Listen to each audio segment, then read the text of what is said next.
Lesson 6.1, Exponential Growth and Decay. Our essential question, how do you graph exponential growth and decay functions? We're now going to take a look at some exponential models. So some real-life quantities increase and decrease by a fixed percent every year or over a certain time period. Can you think of any examples? So the way that medicine will break down, that is a real-life increase or decrease by a fixed percent. The battery life of a cell phone, or your credit card fees. These are fixed increases and decreases over a certain amount of time. The y of a quantity after t years can be modeled by either a growth model or a decay model. Our growth model is y equals a. Inside of parentheses, you have a 1 plus r to the t power. Growth meant you are adding. Exponential decay is the same equation, but instead of adding, you will be subtracting. So growth and decay are the same exact problem, but growth meant you were adding, decay you meant you were subtracting.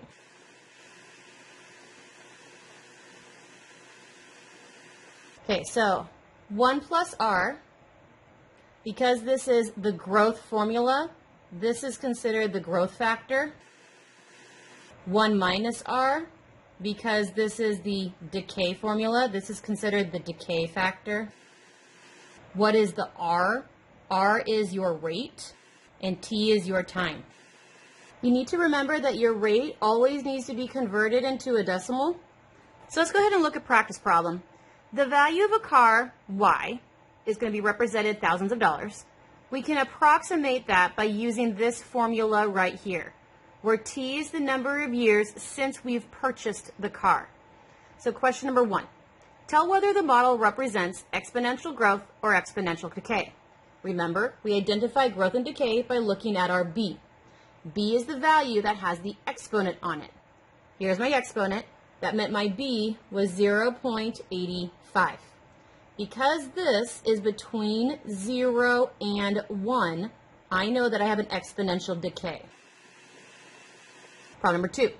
Identify the annual percent increase or decrease. Well, because we're decay, we know that we're decrease, not increase. Identify the annual percent decrease in this car value. Well, we know that the B is going to be our decay factor. So I know that this is my decay factor. And we said the decay factor had a formula. It was 1 minus r was my decay factor formula. This right here represents 1 minus r. So r is your annual percent decrease. We need to solve for r. So I'm going to go ahead and subtract 1 from each side. I get negative 0.15 equaling a negative r. Divide both sides by negative 1. Get 0.15 equaling r.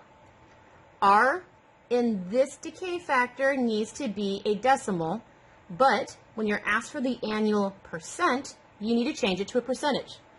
0.15 is the same as 15%.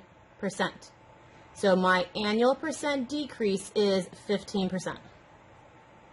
So that meant my car is going down in value 15% every year that I own it. We need to use Desmos. So you're going to type in your entire problem, this guy, into Desmos. And when you do that, you get a problem that looks like this. We know the y value is supposed to represent the value of the car, and your x value is the time, and that's time in years. So we are looking for, when does the car equal $8,000? About. So you're looking for a y value that is as close to $8,000 as you can get. And you're going to click on the points on Desmos until you find something close to. Right around here, you end up finding a Desmos number that is the coordinate point 7. 8.0144272, because we knew the y represented thousands. So for y to represent 8,000, you are literally looking for a y value to be about 8. That's as close to 8 as we could get.